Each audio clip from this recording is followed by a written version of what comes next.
Hello everyone, welcome to English for 10 classes. Exercise 9. Get ready for the education.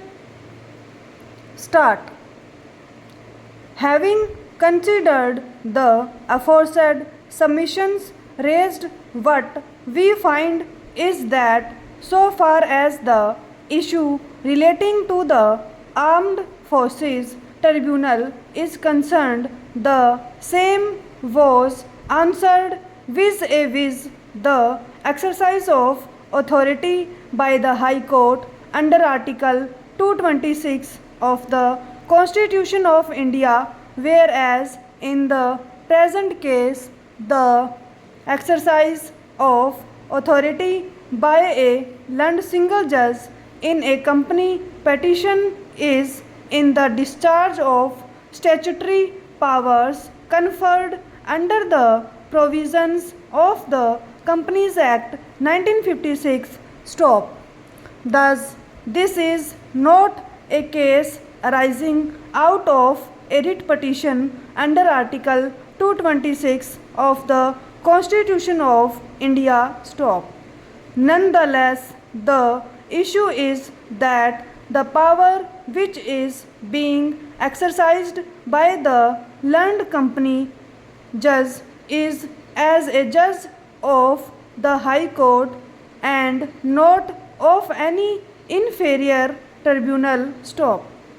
Consequently, to that extent, we are of the opinion that once the power is being exercised by a land single judge of the High Court in exercise of the authority conferred under the Companies Act 1956 in a company petition of 2013, an order passed therein cannot be subjected to appeal before a tribunal created under the 2013 Act. Stop.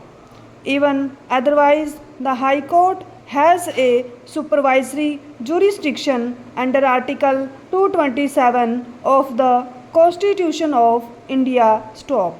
Applying the principles thereof, the question of conferring the authority of appeal on a subordinate tribunal would be contrary to this constitutional scheme. Stop. The enforcement of Section 303 with effect from 15/12/2016 would not repeal the right or abrogate the right of a person to file an appeal against the order of a land single judge in a company petition for which this court continues to have jurisdiction to decide the matter as indicated above, and in the present context, keeping in view the impact of the legal provisions pointed out herein above. Stop.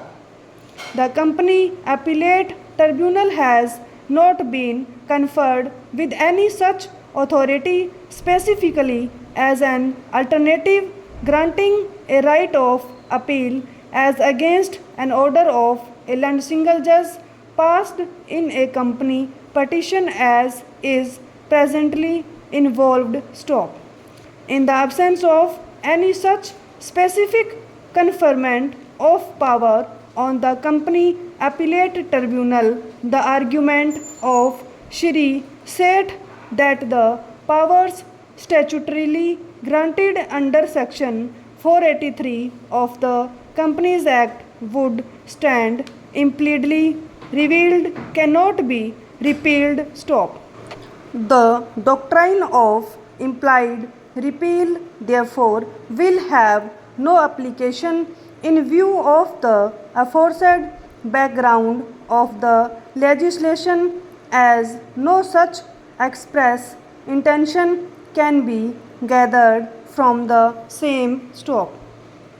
There is yet another reason for holding that the right of appeal is available to the appellant, and that is based on the principles that have been deduced as discussed in the latest case of measures Videocon International Limited versus SEBI 2015 for SCC 33, where a right of appeal has been understood to be a substantive right and not a mere procedural right so as to affect its applicability upon any amendment, more so when the list in the present case had been